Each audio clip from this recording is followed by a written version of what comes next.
Hong Kong's government has announced it will scrap its COVID-19 hotel quarantine policy for all arrivals. More than 2.5 years after it first came into effect, the controversial system will end on Monday.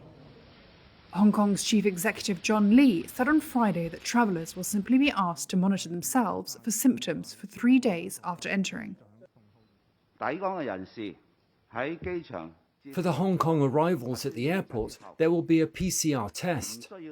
There's no need to wait for the result before they can either return home or go to a hotel of their choice to wait for the PCR result. This is a test and go arrangement, while the test and hold arrangement no longer applies. And when leaving the airport, they can choose to take any kind of transport, including public transport. They can go home or go to a hotel for accommodation.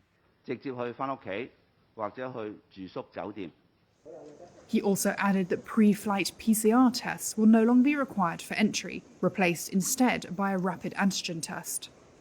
Although people will be allowed to go to work or school, they will be banned from entering bars or restaurants for 3 days.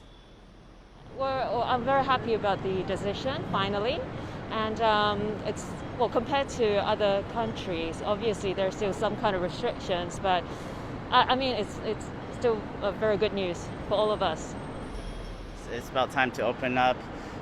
We need to stay competitive on the global markets, jobs, get the economy going. I'm looking forward to traveling again. It's been years, and I want to go home to Taiwan, to America, to see my family. Yeah, it'd be very good to be able to travel and fly again without the quarantine measures in place. Over the past year, the hotel quarantine policy has been gradually eased. When it was first implemented, international travellers were required to spend 3 weeks in quarantine.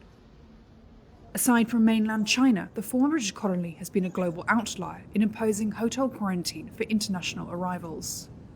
The dynamic zero strategy has been slammed by businesses, diplomats and residents alike, who say it threatened Hong Kong's competitiveness and standing as a global financial centre. The rules have weighed heavily on the economy and helped fuel an exodus of both expats and local families, kick-started by Beijing's efforts to exert control and limit freedoms.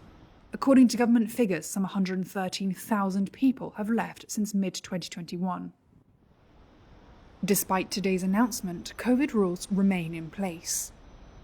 Hong Kong still bans groups of more than 4 people, and masks are mandatory for all, including children as young as 2.